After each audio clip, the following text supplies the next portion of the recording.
Sejam bem-vindos à nossa trilha, que está fantástica. Bora lá? Comigo, professora Irislene.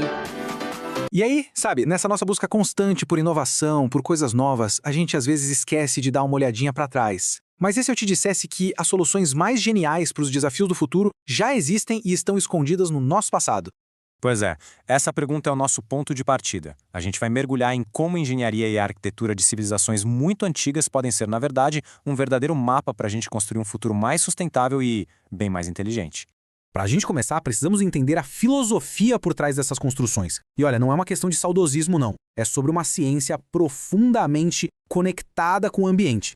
O conceito-chave para entender tudo isso tem um nome: arquitetura vernácula. Pensa nela como a ciência de fazer com o que se tem à mão. É a arte de construir usando o que a natureza oferece ali no local: terra, madeira, fibras e, principalmente, de se adaptar de forma perfeita ao clima da região. E o detalhe: tudo isso sem depender de energia de fora. E como o arquiteto Bernardo Rudowski resumiu de um jeito brilhante, isso não é construir de qualquer jeito. É uma resposta direta, super inteligente e otimizada para as necessidades das pessoas e para as condições de um lugar específico. Então, no fim das contas, essa arquitetura se apoia em três grandes ideias. Primeiro, o uso de recursos locais. Segundo, uma adaptação ao clima tão sofisticada que hoje a gente chama de engenharia bioclimática. E terceiro, um conhecimento poderoso passado de geração em geração. Uma verdadeira arquitetura sem arquitetos. Agora, vamos para um desafio bem prático: o calor. Como é que os nossos antepassados conseguiam criar conforto em climas super quentes sem a tecnologia que a gente tem hoje? Essa pergunta é fascinante, né? Como é que civilizações inteiras floresceram no meio de desertos escaldantes sem ter um único aparelho de ar-condicionado? A resposta está numa engenharia de uma elegância impressionante. Olha só essa solução do antigo Império Persa, os badires, ou torres de vento. Eram basicamente condicionadores de ar passivos, que funcionavam sem consumir um pingo de energia. Um conceito que, olha, inspira a arquitetura sustentável até hoje. E a física por trás disso é de uma simplicidade que chega a ser genial. Vamos lá. Primeiro, as torres, por serem altas, capturam as brisas mais frescas que estão lá em cima. Segundo, esse ar é meio que empurrado para baixo, entrando na casa. Terceiro, essa diferença de pressão cria um fluxo de ar constante, que vai resfriando tudo. E para fechar com chave de ouro, às vezes o ar passava por cima de canais de água subterrâneos, os canats, o que resfriava ainda mais por evaporação. Pura física aplicada, gente, sem gastar 1 watt de energia. Ok, agora vamos pensar maior. Vamos sair de uma única casa para o desafio de gerenciar ecossistemas inteiros para sustentar uma civilização.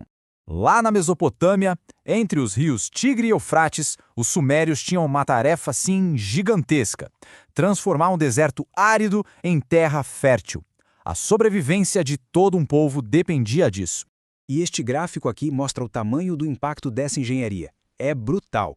Olha só o salto na produtividade agrícola. Sem irrigação, quase nada. Com os canais simples, a produção já mais que dobrou. E com o sistema avançado com diques e comportas, ela dispara. Isso não é só sobre agricultura, é a fundação da civilização. Uma aula de gestão de água que ecoa até hoje em lugares áridos do planeta. Agora, bora dar um pulo no Egito. Milhares de anos atrás, eles construíram monumentos com uma precisão que, sinceramente, deixa a gente de queixo caído até hoje. E o segredo?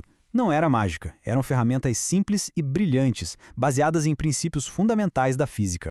A caixa de ferramentas deles era demais. Eles usavam uma técnica de esticar cordas, com nós numa proporção de 3, 4, 5, para criar ângulos retos perfeitos.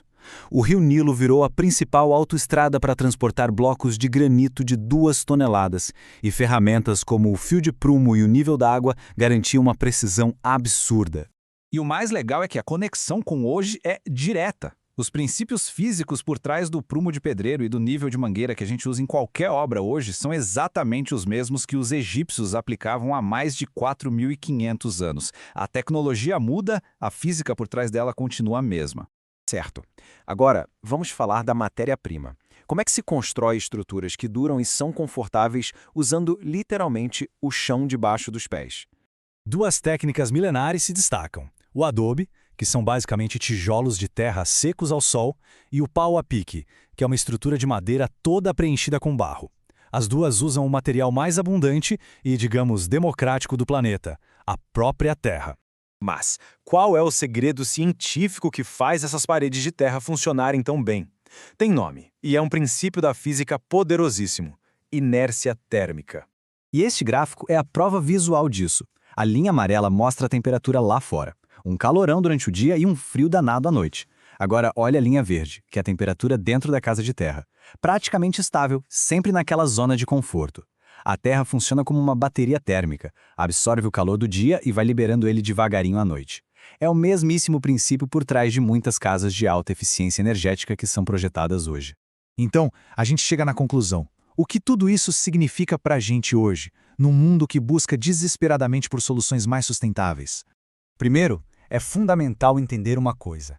Esse conhecimento ancestral não é atrasado, é ciência de ponta, pura e simples, aplicada à sobrevivência e ao conforto, testada e refinada ao longo de milênios. O segredo para o futuro parece estar em uma palavra: unir. Unir o saber tradicional sobre os materiais locais, sobre o clima, com a precisão e a capacidade de cálculo da tecnologia que a gente tem hoje. E usar essa combinação poderosa para resolver problemas bem reais das nossas comunidades, desde saneamento e energia limpa até moradias dignas, saudáveis e confortáveis.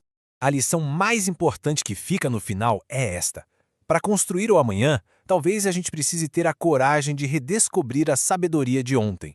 O futuro, afinal, é ancestral.